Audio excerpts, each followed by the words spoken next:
दिल्ली शराब नीति घोटाले में मनीष सिसोदिया की जमानत याचिका पर दिल्ली हाई कोर्ट में सुनवाई के दौरान वकीलों में जोरदार बहस हुई। दरअसल बहस के दौरान ईडी और सीबीआई ने भी अपनी अपनी दलीलें देते हुए सिसोदिया की जमानत याचिका का विरोध किया। सभी पक्षों को सुनने के बाद हाई कोर्ट ने उनकी जमानत याचिका पर अपना फैसला सुरक्षित रख लिया है। अदालत में सुनवाई के दौरान प्रवर्तन निर्देशालय ने हाई कोर्ट के समक्ष कहा कि वो शराब घोटाले में आम आदमी पार्टी को आरोपी बनाएगी। ईडी के वकील ने न्यायमूर्ति स्वर्णकांता शर्मा के समक्ष दलील दी। मामले में दायर की जाने वाली अगली अभियोजन शिकायत में आपको सह अभियुक्त बनाया जा रहा है। दरअसल जांच एजेंसी के वकील ने आगे कहा कि मामले में आरोप तय करने की प्रक्रिया में देरी करने के लिए आरोपी व्यक्तियों द्वारा ठोस प्रयास किए जा रहे हैं। ईडी की दलीलों को स्वीकार करते हुए सीबीआई ने भी भ्रष्टाचार के मामले में आप नेता की जमानत याचिका का विरोध किया और कहा कि देरी के लिए पूरी तरह से आरोपी व्यक्ति जिम्मेदार है। गौरतलब है कि आम आदमी पार्टी के राष्ट्रीय अध्यक्ष अरविंद केजरीवाल की ओर से दायर याचिका में कहा गया है कि एक राजनीतिक दल एंटी मनी लॉन्ड्रिंग कानून के दायरे में नहीं आता है। यह मामला हाई कोर्ट में लंबित है।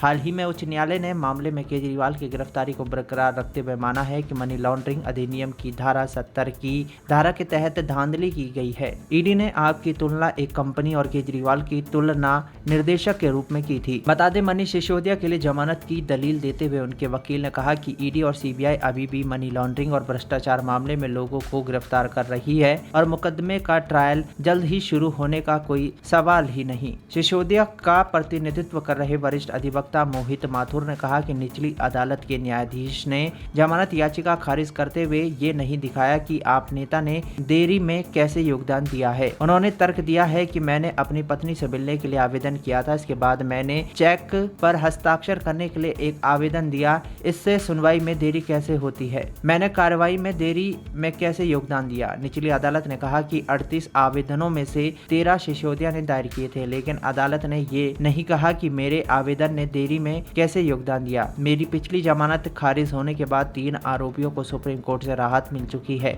ईडी मामले में विनय बाबू, संजय सिंह और हाल ही में अरविंद केजरीवाल को जमानत मिल चुकी है। जहां तक मेरे भागने का सवाल है, उस बारे में कोई खतरा नहीं। मैं 14.5 महीने से हिरासत में हूँ। आरोपी व्यक्तियों के आचरण को दिखाते हुए ईडी के वकील ने कहा कि केवल 17 गिरफ्तारियां होने के बावजूद ट्रायल कोर्ट के समक्ष 250 याचिकाएं दायर की गई हैं। उन्होंने कहा कि जांच अधिकारी को लगभग हर दिन अदालत में रहना होगा। मनी लॉन्ड्रिंग के अपराध को आतंकवाद और अन्य गंभीर अपराधों के समान ही गंभीर अपराध माना गया है। ईडी के वकील ने तर्क दिया और कहा कि एजेंसी के पास रिश्वत देने वालों के डिजिटल सबूत और बयान है। साजिश ये देखने के लिए थी कि आप रिश्वत के रूप में गलत लाभ कमाती है और इस प्रक्रिया में रिश्वत देने वाले व्यक्तियों को अतिरिक्त लाभ सुनिश्चित करती है। वर्तमान आरोपी जीओएम का हिस्सा थे। वो पार्टी में सर्वोच्च न्याय निकाय के सदस्य थे। वो डिप्टी सीएम का पद संभाल रहे थे और आबकारी नीति के प्रमुख थे और एक्साइज विभाग के मंत्री थे। उन्होंने कहा कि रिश्वत के पैसे का इस्तेमाल पार्टी ने गोवा चुनाव में किया था। मामले के ट्रायल में देरी पर विस्तार से बताते हुए ईडी के वकील ने आरोपी व्यक्तियों में से एक का हवाला देते हुए कहा कि पिछले 2 महीनों में केवल 100 डॉक्यूमेंट का निरीक्षण किया गया है और 1700 में से 1600 का निरीक्षण करना अभी बाकी है। उच्च न्यायालय में सिसोदिया ने निचली अदालत के 30 अप्रैल के आदेश को चुनौती दी है, जिसमें उनकी जमानत याचिका इस आधार पर खारिज कर दी गई कि उन्हें जमानत देने के लिए सही समय नहीं था।